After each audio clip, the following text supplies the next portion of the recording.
Hello mga ka-greenie, good day mga ka-greenie, saan man kayo naroroon ngayon. Good morning, good evening, and good afternoon po sa inyong lahat.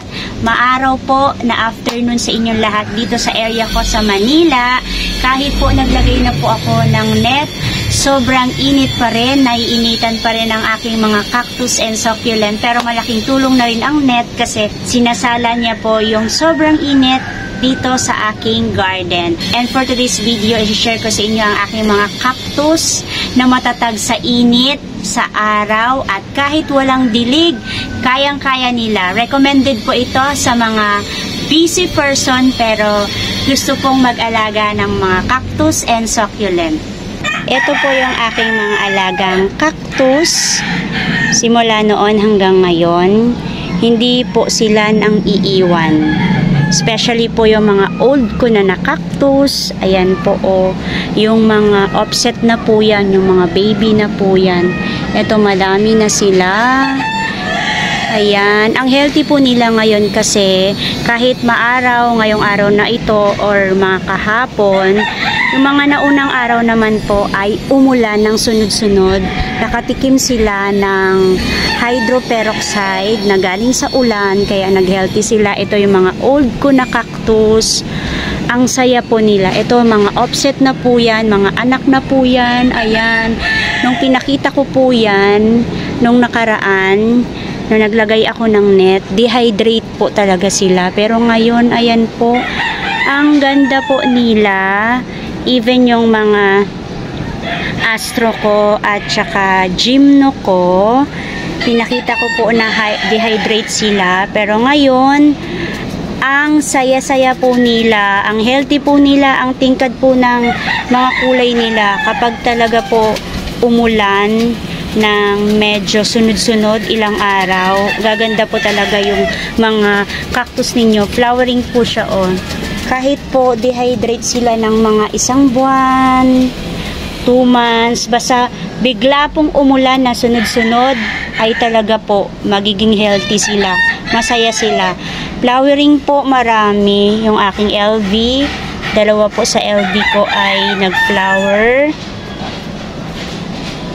Ang gaganda po ng kulay nila ngayon. Ito po yung mga cactus na talagang matatag po sa init, sa ulan, kahit wala pong dilig. Iwanan nyo lang po sila, mabubuhay po sila. Kahit di nyo sila pansinin, ilang buwan nyo sila balikan, matibay sila. Nire-recommend ko po lahat halos ng cactus po, kung gusto po ninyong mag-alaga.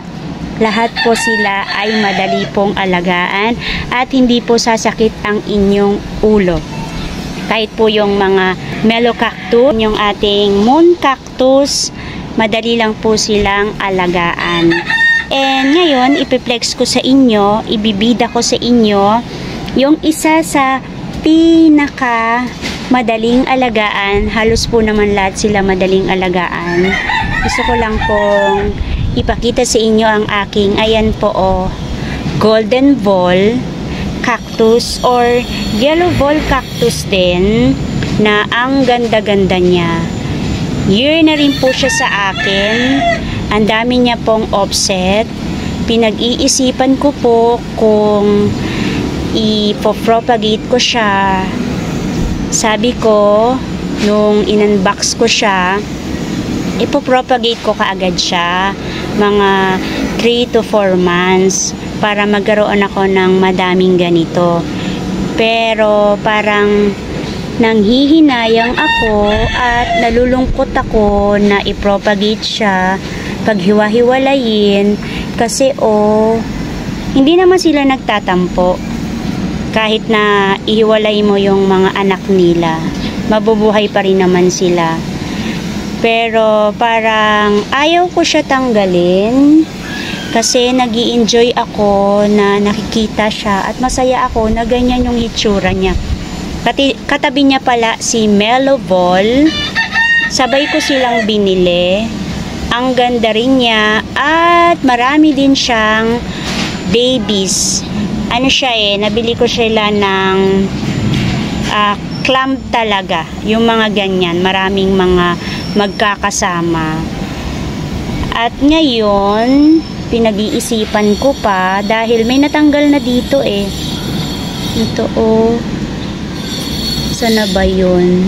Ito yan. Pero natanggal siya nung pag-unbox ata. Nabulok. Parang meron siyang damage ng isa lang naman. Di naman siya damage. Parang na-disalign siya. Kaya ganyan yung nangyari sa kanya. Ang tagal ko na siyang tinitingnan kung ipopropagate ko siya. Pero pag-iisipan ko pa uli ng maraming beses kung ipopropagate ko siya. So isa siya sa mabait at sobrang tatagal sa inyo. Sa initan, kayang-kaya niya po. Yes, pulsan po sila. Kasi itong area na to or yung plant rack na yan, ayan po yung sunlight nila ay from 7 until 5. So, ito, ang nare-receive niya ay ganong oras din. So, talagang matatag siya. Kaya kapag gusto niyo ng cactus at matatag, isa sa matatag at maganda na clamp, ito po ang inyong bilhin or inyong alagaan. Golden ball cactus. Isama nyo na rin ito, si lemon ball cactus. And then sa dilig naman, kahit hindi mo siya didiligan araw-araw, kung kailan lang umulan. Oo, parang ayaw niya pa nga ng laging nadidiligan eh. Parang gusto niya ng dehydrate siya. Kasi minsan kapag sobra ang water ng ating mga succulent or cactus, nabubulok sila. So sa kanila, ang nangyari sa kanila ay dehydrate sila ng almost 3 weeks or magwa 1 month, and then umulan. Kahit umulan po ng ilang araw, okay lang po yun sa mga cactus and succulent. Pero depende po yun ha, may mga cactus and succulent na hindi ganon. Pero dito po sa akin, sa experience ko, kahit po umulan ng ilang araw, sunod-sunod, siguro 5 days na umuulan, pero parang wala naman. Hindi ko pa naman na-experience yun. Ang pinakamatagal is 3 days. Hinahayaan ko lang po sila. Pwede po yon yung mga 3 days or 5 days na pababayaan nyo lang sila, which ang dapat po ay stable na sila, matagal na sila sa inyo, year na, or kung hindi naman year, more than na sila, 4 months, kaya na po nila na yon. Lalo na kapag dumaan sila sa dehydration, talagang po sila, sabik po sila sa ulan or pagdilig. Kaya kahit po ilang araw silang pauulanan, okay lang po yun sa kanila. So ayan na lang po yung aking mellow cactus na parang may white doon. So lilinisin ko na lang uli yan. At ito yung aking bagong mellow cactus na hindi pa siya nagaganyan, no? Nagkakaroon ng ganito. Kasi babies pa lang to nung nasa akin, pero palaki na siya. Ayan po. At itong aking mga cristata, dalawa sila. At ang aking golden barrel na ito na lang ang natira na maliit.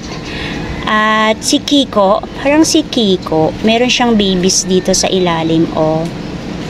Parang gusto ko siyang i-propagate para magkaroon ako ng panibagong Kiko. Ayan, oh, isa malaki na. Tapos meron dito, oh, dalawa, and then meron din dito. Yes! Maraming mga nagpa-flowers ngayon. Ayan po, nagpa-flowers. And then dito, ayan, nagpa-flowers. And then, ayan, nagpa-flowers. Hindi pa bumubuka.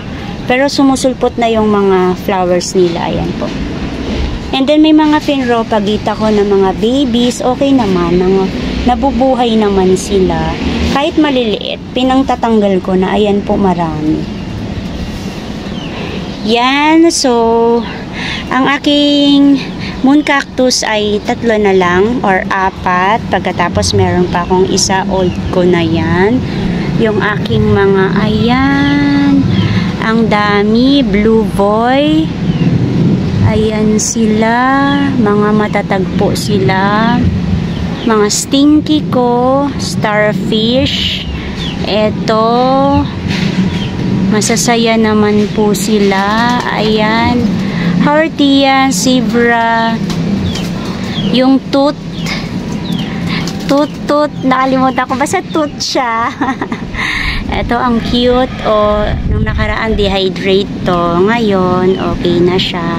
At yung aking ayan starfish, grabe, kapopropagate ko lang, 4 na yung pot nila. Napansin ko dyan ay nag-flowers yan, parang sa likod. Ngayon meron na naman, ayan.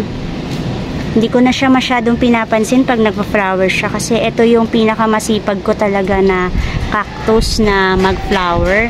Ito meron doon, ito meron din dito.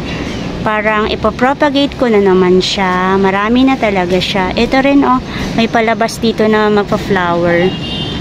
Yung blue boy ko talagang namamalo na naman sa taas. Parang ipopropagate ko na naman yung mga offset niya. Masyado na namang mataas.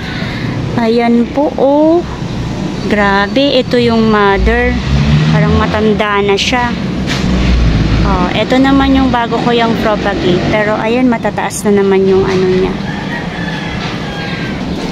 And that's it for today mga ka-greenie. Kung love po ninyo at nagko-collect din po kayo ng mga plants kagaya ko, cactus and succulent, please po, pa-like po ng video ko na ito, pa-share na rin po, and don't forget to subscribe.